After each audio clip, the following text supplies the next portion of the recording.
Suara langkah kaki mulai terdengar masuk dan melangkah ke dalam rumah. Sambil menahan napas dan membaca doa apa saja yang aku bisa, aku menanti kemana tujuan suara langkah kaki itu pergi. Entah lega atau apa, aku kini langsung menghembuskan napas panjang ketika suara langkah tadi ternyata menuju ke dapur. Kesempatan ini aku gunakan untuk buru-buru mengunci pintu kamar, tapi entah kebetulan atau tidak, kunci kamar malah tidak berada pada tempatnya, dan aku tidak tahu di mana kunci itu berada. Yang aku ingat hanyalah kalau kunci tersebut baru saja diperbaiki oleh suamiku, jadi mungkin saja kuncinya disimpan di tempat lain. Gawat ini, seruku dalam hati, dan segera memutar otak untuk mencari cara agar pintu tersebut bisa tertutup rapat. Sementara itu, pikiranku akhirnya sedikit terbuka secara spontan. Aku mendorong sebuah meja untuk mengganjalnya. Ya, usaha ini cukup berhasil sebab kini pintu kamar sudah lumayan tertutup rapat. Tapi andai kata yang di luar sana tetap memaksa masuk, pertahanan ini tentu tidak akan kuat. 5 menit berlalu, mendadak tak ada gangguan atau keganjilan lagi. Semuanya terdengar tenang dan sunyi, mulai dari suara langkah kaki, senandung misterius, dan bahkan suara-suara berisik di atas atap pun kini sama sekali tak terdengar lagi. Suasana kini mungkin bisa dibilang aman, hanya yang masih mendebarkan itu adalah kenyataan kalau lampu listrik tetap belum mau menyala dan hujan pun tiba-tiba turun dengan derasnya. Sejauh ini aku masih belum berani berbuat apa-apa. Aku masih sangat shock dengan kejadian tadi. Jadi yang aku lakukan kini hanyalah terus berdoa dan berbaring kaku di dekat putraku. Lumayan setelah beberapa menit dalam berbuat seperti itu, ketegangan dan ketakutanku kini mulai sedikit berkurang. Tapi hal itu ternyata tidaklah berlangsung lama, sebab sejurus kemudian tiba-tiba aku kembali mendengar suara langkah kaki yang hilir mudik antara dapur dan ruang depan. Awalnya aku hanya bisa berdiam dan tak berani bersuara apa-apa, namun ketika rasa penasaran sudah tak tertahankan lagi, akhirnya aku memberanikan diri untuk menyapa si empu suara langkah kaki tersebut. Ya, aku sangat berharap itu adalah suamiku. Setelah disapa, suara langkah kaki tadi segera berhenti. Lalu saat inilah aku mulai merasakan ada sebuah perasaan keraguan-raguan yang besar. Entahlah kenapa kini perasaanku malah kembali ciut dan ketakutan.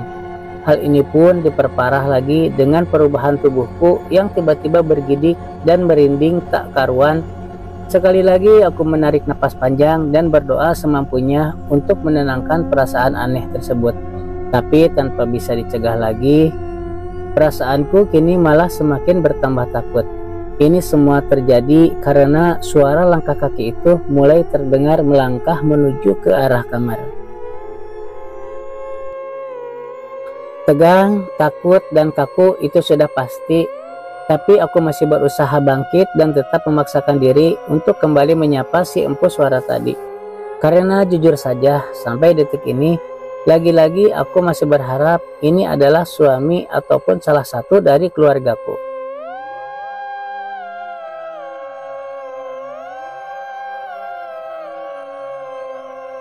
Namun tanpa pernah mau menyahut sapaanku, suara langkahnya kini sudah berada tepat di depan pintu kamar. Sungguh ingin rasanya aku langsung berteriak sekeras-kerasnya, tapi mengingat jarak rumah kami dengan rumah para tetangga paling dekat adalah 400 meter, dan itu pun dibatasi oleh kebun karet, maka berteriak bukanlah solusi yang tepat.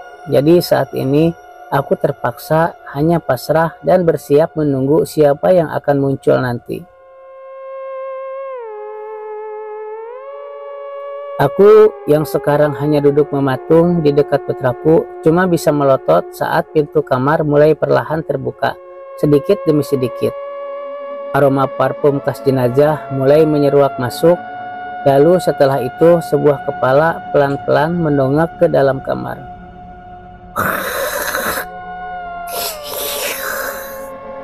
Seringai seraut wajah lelaki paruh baya bermuka pucat, lidah yang menjulur panjang, serta mempunyai sepasang mata yang cekung membelalak.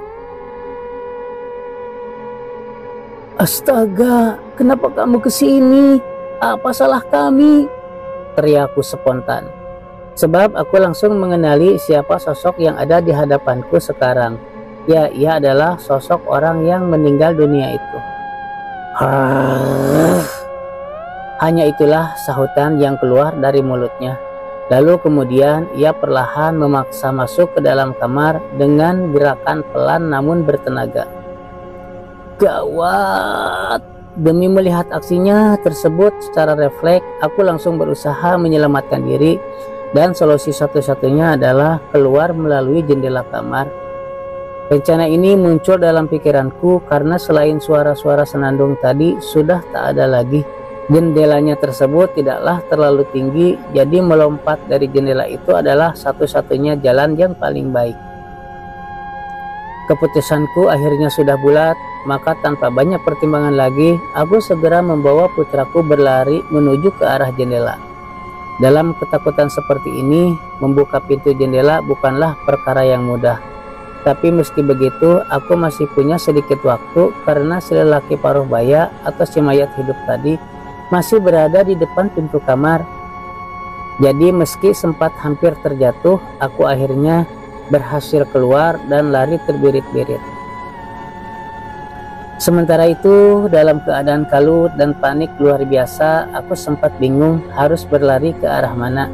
Semuanya terlihat gelap dan aku tanpa penerangan apapun. Serta selain itu pula, aku tahu betul jika sudah malam seperti ini, maka keadaan desa kami hampir tidak akan ada aktivitas apapun juga. Jangan harap kita bisa langsung bertemu dengan seseorang jika kita tak berlari menuju tempat-tempat yang agak ramai.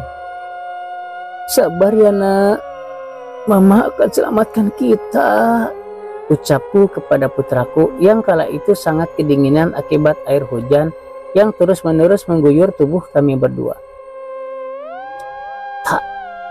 Tak, langkah kaki terus aku pacu menuju salah satu rumah yang terdekat, yaitu satu-satunya rumah yang jaraknya hanya 400 meter dari rumah kami. Aku tak tahu apakah rumah itu ada penghuninya atau tidak, sebab selain terlihat gelap gulita, sebenarnya pemilik rumah itu terbilang jarang menetap di desa ini.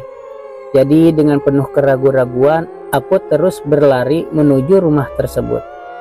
Sesekali juga aku menengok ke belakang dan berharap agar sosok menyeramkan tadi tidak mengejar kami. Tapi harapan hanyalah tinggal harapan. Ternyata sosok itu terlihat berada di belakang kami, yaitu artinya ia kini sedang mengejar dan memburu kami, bahkan jaraknya pun sudah mulai dekat. Panik, takut, dan segalanya kini sudah bercampur menjadi satu. Aku kini baru tahu dan percaya bila masih ada kekuatan mistik yang tak bisa dilumpuhkan hanya dengan berdoa saja. Sekitar 1 menit kemudian, aku dan putraku akhirnya sampai di teras rumah yang kami tuju. Dan yang aku takutkan pun terjadi. Ternyata penghuni rumah itu benar-benar sedang tidak ada di tempat. Akibatnya, aku kini semakin terisak keras dan takut. Kakiku segera terasa lemas dan gemetar. Aku benar-benar hampir putus asa sekarang, sebab jarak antara mayat hidup tadi dengan kami sudah sangat dekat. Setelan pakaian batik berwarna putih yang ia kenakan itu cukup terlihat jelas meski di tengah kegelapan malam. Sambung.